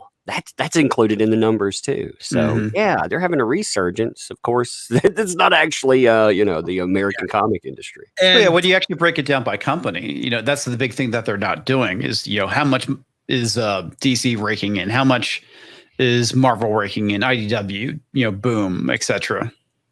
And the Screaming Karens are pissed off because the Japanese don't give a shit. Dude, that would be a great rock band name, the Screaming Karens. Okay, I want to speak to your manager. I want to speak to your manager. There you go, a death metal band. Where's your manager? I want to speak to her now. My name is Karen, and I'm going to show you out. Anyway. Congo. No, we're not talking about Congo. Sorry. Yeah, but the Japanese content creators, they don't give a shit what they say. And they said, no, you're not going to censor me. Fuck you, right? I mean, that's I hope not, man. I know that Amazon's beginning to start doing some skullduggery heavily. Yeah. It's funny because there's that new game that came out. I don't remember what it's called, but apparently it's like the Western audience or the reviewers. Ghost of Tsushima. Yeah, that's it. The Western reviewers are saying it's terrible, and the Japanese ones are saying it's great. It's like, and of course that's not playing well over here. Yeah, actually, that game's been on my radar for a while now, and it looks badass. I don't anything Japanese kind of like that. Always kind of like Tenchu. Remember Tenchu back in the day? No. Yeah, I do. Well, that was like one of the things with Sekiro. What got me to go play it was the fact that there was so much controversy. You had all these pros, or I would say pros, but the journalists complaining about the game, saying it's too hard, it's ableist, and it's like, well, I got to give them my money and check this game out. Yeah, it is hard, but it's fun to play, and it reminds me. Going back to when I was a kid playing video games where you didn't have your handheld throughout the entire thing. It's brutal, man. That game is brutal. You have to skill up if you want to beat it. And I still haven't beat it yet. It's fun. That was the thing I noticed back in gaming around the mid 2000s or so. You had a lot of people complaining certain games were too hard. And they wanted developers to make it easy. They were pressure developers to make games easy. Then all of a sudden, it's too easy. I finished the game in 4 hours. I'm like, well, you were complaining it was too hard. Yeah. I'm like, what do you want? I mean, well, look at what happened with Cuphead too. I mean, they really went after that game, from the art style, calling it racist because it was a throwback to like the animation from is it 1920s, 1930s? The rubber band. Yeah, I love Cuphead. It's hard as crap. I can't beat Cuphead, but it's hard, but it's good. It's fun. It's frustrating, and it's like so satisfying when you actually beat a boss. And that's the thing I think a lot of these people don't get. It's that angst and frustration from playing a game over and over and over, and then getting the euphoria of actually beating it. Yeah. I'll probably never beat it again, but I finally beat it. Well, they have instant gratification on their cell phones. They can look up anything instantly on their phone. They can pay a microtransaction to beat a level, so they don't even have to play the game anymore. And that's what they're repeating now with like the real world. They just want to freaking jump to the end boss by throwing a big enough temper tantrum because they don't want to actually put in the work and fix anything. And this all goes back to the No Child Left Behind. Everybody gets a ribbon. Everybody is rewarded. It's all interconnected. It is, society has collapsed because we kind of need people to say, hey, are you gaining weight? Oh yeah, maybe I am. Maybe I should exercise a little bit. Yeah. Maybe we kind of need that sort of thing to keep us in check, not to the point where we're canceling each other, we're bullying each other to suicide or anything, but to the point where we can kind of say, oh yeah, maybe that's a little insensitive, and then tone it back Self-improvement. a little Yeah. if you need to, but still have the option of being offended by something. Well, and that's the thing too. I'm getting to the point where I'm not just concerned about certain industries, where I'm actually legitimately concerned about our society going forward, because I just see them trying to collapse what we have because they want to institute this form of socialism or communism or whatever they're trying to do. That's what these They're just activists trying to replace capitalism, and you can't do that. That's the problem. No. Even the countries that are deemed socialist, and I've been to 5 different socialist countries. They do have capitalism. Yeah, they're not really socialist countries. I mean, Sweden has capitalism. Denmark has capitalism. Norway has capitalism. The UK is technically a socialist country. They have a social safety net, but they have capitalism. Well, to go back to what Mecca was saying, though, it's one thing. It's okay to be offended. Everybody can be offended about something. Anybody can be offended about anything. And I think that's part of the problem with the other side, is they feel like nobody's allowing them to be offended. Well, that's not the case at all. The difference is you can be offended, but at the same time, that doesn't mean that everybody has to jump at your whim to make you feel like you're better, or they're there, big baby. Now, are you happy that whatever it was that offended you has been changed? Because not everything necessarily that offends one person doesn't mean it's necessarily racist or bigot or bigotry or anything like that. And that's what they're doing, is they're moving the goalposts, and they're using that as a weapon. And I mean, we brought this up already, and that's exactly what this whole fucking thing about Cecil is them trying to create, this aura of this cannot be, or we have to stand up against this, and we're the noble ones because this guy's clearly a racist. Or if Dynamite supports Comicsgate, then they're clearly racist because obviously they're all just a bunch of alt-right Yahtzees, and which obviously isn't true, and it's generalizing. And we're offended by that, so we're speaking out about it. That's what being defensive about that too. We need to be on the offensive. Hey, and that's what I was getting to. Yeah.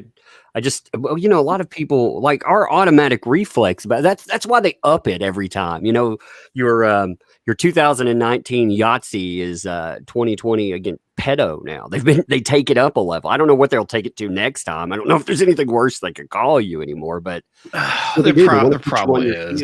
Instead of making us push back. And we don't push back in the name calling and flinging. We push back with we create an alternative industry. We ignore them.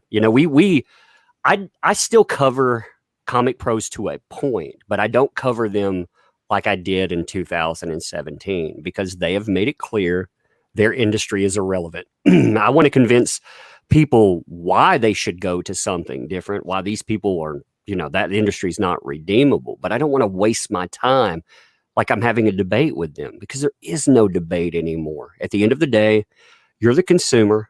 You should be treated better than this. And it's in all industries. All of us, that's another thing too, the overlap. I see all of us coming from Fandom Menace or, covering just Comicsgate or, games or whatever. But we all have this commonality. We're fighting the same people. Yeah, we really are. A lot of times we end up fighting ourselves, and we shouldn't. Sometimes we get into like internal bickering. Those guys, the drama, yeah. They never get off point. Yes, they may eat their own, but they're always willing to come together to destroy you. So that's very true.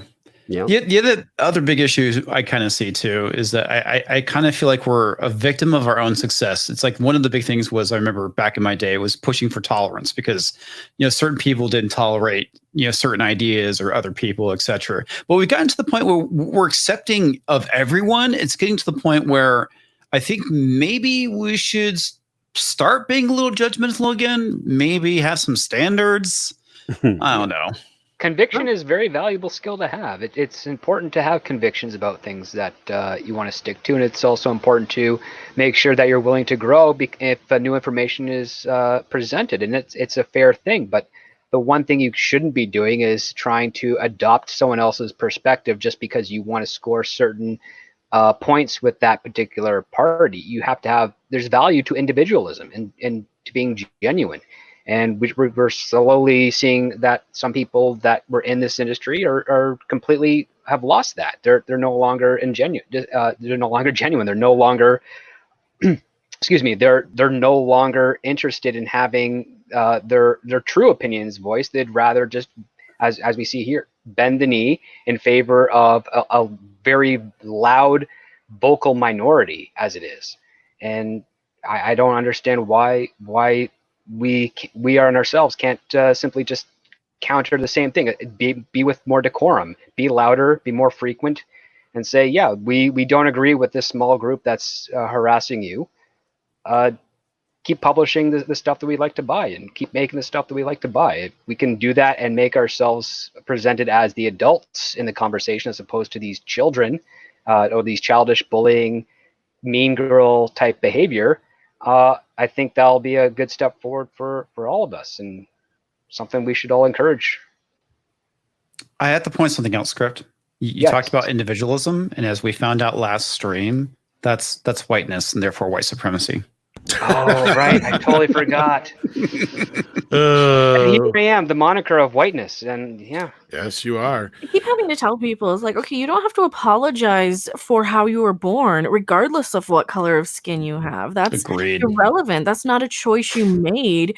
And you cannot go and change what your ancestors or what people who kind of look like you a little bit in some way, even though your family was here 100 years after the fact, did. You can't keep judging people based on the past. You can't go around just continually catering to the people who really don't understand what the words that they're using actually mean. They don't understand that they have no right to throw these temper tantrums the way they're doing, that they're not in the right, that they are even more prejudiced than the people that they think are, that they actually strongly dislike this. And this all goes back to, the last 30 years, probably ever since I was a kid. You would hear in TV shows and pop culture, this outdated, like Roseanne would be complaining about her husband or whatever the wife was on Home Improvement. They would always be complaining about their childish idiot husbands. And it became such an outdated sitcom stereotype that I think they just decided that it was true. And they were so mad and so jealous and so upset that daddy and all these men got everything because, they worked for it and they actually did something. But they were told all their lives on these shows and in the media and in schools that, oh, yes, men are bad. White men did bad things. Men are bad. That they genuinely believe it. And they're so upset and so jealous and so irritated that these men have done something and they can't do it. And now they have to go out there and work for a living. They have to get off their butts. They have to support themselves. There is no knight in white shining armor. They're going to come and support them for all their lives. There's nobody who's going to put up with their crap. They are not the Disney princesses that they were led to believe. And they're so resentful of that. They have to go around throwing temper tantrums to destroy everyone's lives. This is why that Whisper Network is all these women who are just terrible at what they do anymore. That's why you see who's the biggest SJW and the Green Karens. It's women who don't, and I haven't to say this against my own, I guess, against my own gender. But some of these women really need to just stop and grow up and realize, you know what? Life sucks. Your life isn't fair. And you can apply this to the entire world too. Life isn't fair. You have to play the hand you're dealt in life. Not everybody is going to be a multi-million-dollar sports ball player in a mansion. Not everybody's going to be an Oscar winner on the red carpet. Look at what you have. Appreciate what you have. Don't demonize others. Don't try and paint people who are less than you as less than you if you really, really honestly believe that. Don't try and make it seem like you have it so tough in some of these situations. And they do this all the time, especially women. They like to play perpetual victim just so they can throw temper tantrums and get everything handed to them. Well, I think another thing too that kind of plays into it is that one thing with me, I have a learning disability, and I've been told I was going to be a failure all my life, and that motivated me to not be a failure. And I've been rather successful with my career. And I think a lot of people they get told they're a failure, and they're just like, okay, I'm a loser, rather than working on themselves and improving themselves and going out and bettering a lot of yourself. it's laziness, Yeah, and it's the absolutely. victim mentality and hiding behind this. Oh, I have this problem, or I have this issue, or that issue. It's like all you're doing is taking away from people who have genuine problems, and it's muddying the waters a lot with this bullshit. And it's this, Appropriating it. yeah, and it's this participation generation, generation mentality that they have where. I should be handed everything. Oh, I was told I could be anything I wanted to be. And as Script points out, though, they always leave out the if you put your mind to it or actually work for it, like Mecca was just saying. Yeah. That's they're conflating excuses with reasons. Like Meritocracy is ism, haven't you?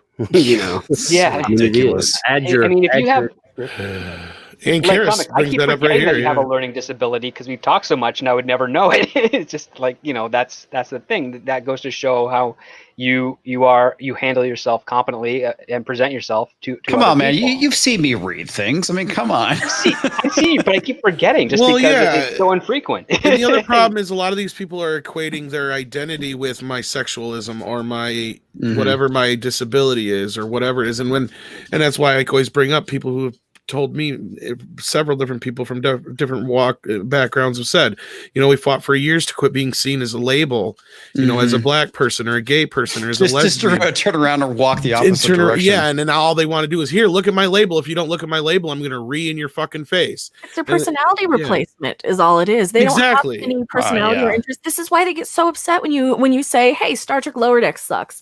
Ree, you attacked me. What? No, I said a TV show looks like Yeah, going back to that comic. Yeah. God, there was something. It was a number of years ago. I was on Facebook and I was commenting on a friend's post, and there's like this one girl that was talking, and I said something to her, and she started screaming, not screaming, quote unquote screaming at me, "Stop bullying me!" It's like I gave you a opinion that wasn't your own. How am I bullying you? You're bullying me. It's like, holy fucking shit. What is wrong with you? I mean, seriously, it's like, what is wrong with these people when they hear a opinion that counteracts theirs, that they're viewing it as being bullied? And that's why I guess the reality. Yeah, which is really an illusion. I guess this is the reason why these pros can claim that they're being harassed just by people going and criticizing what they said. And that's all I was doing is I was criticizing what this woman said, and that's I was bigotry. bullying. They have now redefined bigotry to define just that. If you don't agree with me, you're a bigot. Doesn't matter if I'm right or not. You don't believe what I believe. You're a bigot. Oh, I turn it back on him anytime one of these male feminists tries to. That's what they've done. Yeah. Yeah. And Karis says meritocracy needs to return. Strive for excellence in all things. Strive for being the operative word here. Yeah, that's what, like you even brought up Tug, the meritocracy thing. Yeah, I mean, I never thought we would get here. I keep thinking that like something is going to reverse this, but you know what? The only thing that's going to reverse it is, I guess, people finally just getting fed up and being, I don't know, loud. I always wonder, really, honestly. I thought it would stop. Maybe it would turn the tide. Maybe a company would wake up, but we're not seeing any evidence of this. I mean, really, what has to happen? We're watching cities burn. We're watching, we've gone past companies. We're literally watching violence being enacted in our streets, and not a damn thing's happening. Like I said, what has to happen before this cultural debate it changes? Unfortunately, there's nobody out there protesting, saying, please be reasonable. Yeah, right. Ian Slater sends $2. My lord, is everything supremacy? Damn killjoys. Yes, pretty much at this point. Yeah, and then we had another super chat here real quick, and then I want to help plug Tug's book. Goddess of Whim sends 2003 cents, $5. You can't judge the past by the standards of the present. Yeah, then that's what they do on a daily fucking basis. Yeah, that's something we brought up many, many times, and it's very true. Is that's what they're doing. They're trying to judge everything by today's standards, and it's poor. It's ignorance. It's poor education. Well, today's standards are pretty low too, which is also kind of a bad thing to in certain things, yes. In certain things, absolutely, yeah. Well, They don't they teach canceled like before Batman was going to come out. It was going to be a box set. DC was going to offer it, but they canceled it. Why did they cancel it? They were afraid of the blowback from back when, because the yellow peril and because it disability shames. One of the early The early serials, Batman yeah. enemies was Clubfoot. I remember that. He fought a guy literally with a clubfoot named Clubfoot, and Hey No, man, Dick Tracy's gonna get I waited to get canceled. canceled because I often call my state governor Wheels because he's in a wheelchair. Oh shit. Oh man, because that's like Dick Tracy ain't got a chance now. Like every one of those. Oh yeah, bad because guys. people are going to be really offended by Print Face and All of those bad guys are. Baby Face. Oh, you guys, if you haven't already, do check out Another Case for the Littlest Umbrella. There is campaigns where you get the first book as well, right, Tug? To where if you missed out the first time. Yeah, that's correct. It's on there, and we're only 12 backers away from 2,000. I mean, Let's that's a do huge this number. by the end of this stream. Come on. There's 12 of you out there who have not backed this, I bet. I still need to back it. I'll probably back it. Get your tonight. ass over there right now, comics. I'm backing it as soon as I get my PO box set up because I don't know where I'll be moving to after the new year. So I got to make sure I'm able to pick up this. Well, stuff that I may know a guy who knows Tug, so if you do move, I can probably work that out if you have to change your address. You can change your Indiegogo too, but I understand that. I know, but I'm just trying to be funny. Yeah. No, that's cool. Hey, anybody that backs, I appreciate the heck out of it. Again, we are trying to do something out here. At the end of the day, none of what we talk about, except actually having a escapist story, that's what appears in this. We have that umbrella guy, little umbrella girl. It's because I wanted to do something. I want my daughter to like comics like I did. And when I look back at a comic, my grandparents picked up for me or something, I have a tangible experience there that reminds me of back when. It has more value than just that. And that experience is dying. And I don't know, maybe these pros that don't give a shit about the industry, maybe they're willing to let that go, but I'm not. Yeah, and this is really fitting the Addams Family motto. I'm not going to try and say this in Latin unless Rob wants to, but I know what it basically translates to is we eat those who would try to kill us or subdue us or whatever. Yeah, I don't know how to. Sigojamos a los subjectados nunc. I could never say it like Gomez, so. But it's very true, and that's basically what it means. Is we're gonna feast on those who would even try to eat us, kind of thing. Yeah. Mm-hmm. What strange times we live in, man. It's really weird. I never would have dreamed, 10, 20 years ago that we'd be where we are now. No. Yeah, it's getting to the point where you think Christopher Walken's character in Blast from the Past had a good idea. Yeah. Come on, guys. We just need 12 more backers. Get over there and get Tug's book. I'm to the point where I think Christopher Walken's character from Prophecy was right. Because this is what's going to show these guys what for. Exactly. Like, this is really what's going to show them they made a big mistake. Because even Gary pointed out on Twitter what I've been saying and all of us have been saying here. These guys are bowing to guys who can barely sell 12,000 comics. Mm-hmm. Here's the other thing that they're worried about. What happens if that umbrella guy gets large enough in capacity where he can start releasing books on a monthly basis, or at least that's just it. It's all over for him. It is, exactly. I mean, it would have pissed them off if I made a comic book that was in the style of like the Archie stuff. Oh, you can do it as long as you don't steal their characters. You can. I know, but like in the style, they can't copyright a style. Superheroes, like their stuff, not like the Archie stuff, but like the Archie stuff they're trying to pass off in the superhero stuff, and do something that's 10 times funnier and more interesting and exciting, and has all the shit that they want to include in that, but in a way that actually entertains people. I bet I would just make them completely destroy. They'd probably come and put a hit on me. They'd probably murder me. We should do it. See if they would. And it looks like Captain Robert April has the official translation. We gladly feast on those who would subdue us. Very poetic. But yeah, get over there. Check this book out. I backed it. Come on, guys. Let's get it over 2,000 before the end of the show here. If not, I know you're going live here, I think, after this, right, Tug? Yeah, I've got and a little bit. I don't want to say when. I don't want to take any audience. I'm talking about it totally. No, but I want to send everybody. I want to send everybody I can over there because we're going to wrap this up here anyway. And then later on, we got toxic femininity. We're going to be talking about this as well over there and some other things. But I really want to thank you again, Tug, for stopping in. I really do appreciate your time because, like I said before, I know you don't, and you said it, but I know you've said this before in other places where you don't do this very often. So I do appreciate when you pop in over here. It's I mean, I appreciate the invite. You know, I appreciate what you guys over here do too. You know, I don't know, the crossover, like I say, discussing every facet of fandom and seeing how we all overlap. Everything that we complain about overlaps.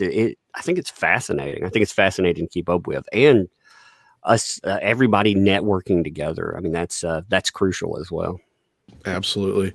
So yeah, check out Tug's comic for sure, and then check out yes, Sadie, I know. Check out his channel as well. He'll be going live here soon. Check out Script Doctor's channel. Check out Mecca's channel. Check out Comics Division. I go live with Comics Division every Thursday night with Script as well, and we talk all kinds of different stuff besides just entertainment topics. Sometimes it's more news oriented topics. So if you want to see us get a little bit more political and stuff, right? Comics. That's kind of where we do it. Yep. Of course, you have your normal coverage as well, where you cover the comic industry and all that kind of stuff. And Tug, of course, you know, great channel, great content. You got the voice of I don't know, an angel of some type. It's very smooth. Yeah, it's cool as shit. And I could listen to you like do books, like read books on tape for hours. I want to see Comic Division like grow and put out content all the time. I don't know what I'm working on it, man. I'm working on it. Come on, man, work harder. It can't be you, man, because you're good. You're really good. I mean, it's like, hey, I put out a whole 2 videos last week and it did a live stream. So yeah, maybe you got to get up there a little bit more. But I know. The thing that I'm kind of glad I waited on doing my video about the whole thing going on with Dynamite because of the Bounding the Comics article that came out talking about the whole thing with Kwanzaa, so I can, you know, roll all that to my video tonight. But yeah, my goal is to get 3 videos out this week. Part of it is like, you know, obviously it's a little bit more difficult on Thursday and Friday when I stream. Right. Unless I want to stay up really freaking late, which I don't want to do. I hear you, man. I'm working all the time. Chris Stanley sends $5, says, "Hail Tom, panel and chat. Thank you so much." And Karis, holy cow, sends an Australian $50. That's worth a lot here, isn't it? Because I'm sure their money's worth a lot more than ours anymore. I wish I. You want to read that? Go ahead, Rob. And Karis, Australian $50. "I wish it need not have happened in my time," said Frodo. "So do I. So do I," said Gandalf. "And so do all who live to see such times. But that is not for them to decide. All we have to do is decide what to do with the time that is given to us." Your Gandalf sucks. Okay. You Gandalf does not pass. maybe I should read it as Gilbert Gottfried. "All we need to do is decide what to do with the time that is given to us." You picked the wrong voice because you know I do a better. I think that was that's the best way of reading it. Gilbert Gottfried. "And so do all who lives." What? I can't read. I don't have my glasses. No, you should have done it as Cheech, if anything. Hey, man. "So do all who live to see such times, man. It's not for them to decide, Pendejo. All we have to decide is what to do with the time that's given to us." First off, I have to say that is an amazing Cheech impression, and it's problematic, and you're canceled. He's always canceled.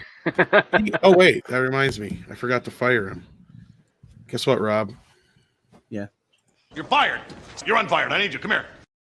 All right. So everybody, check out Tug's book.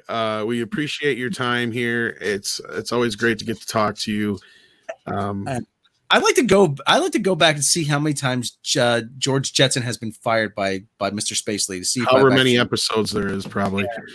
And the movie, I'm sure. And I think we earned a maximum effort puppy tonight. I really do. So here we go. We got that. Go, Johnny. All right, guys. I don't know. Should we really do the standard outro? I don't know. Do you guys want to? Why not? Let's do it. Fuck it.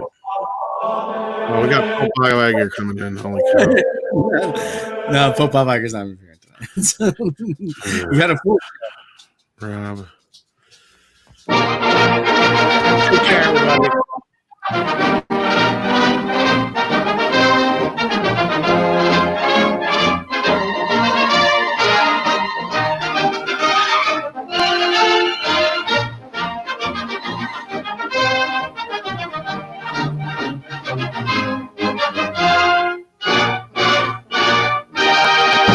Just when you think this show is terrible, something wonderful happens. What? It ends.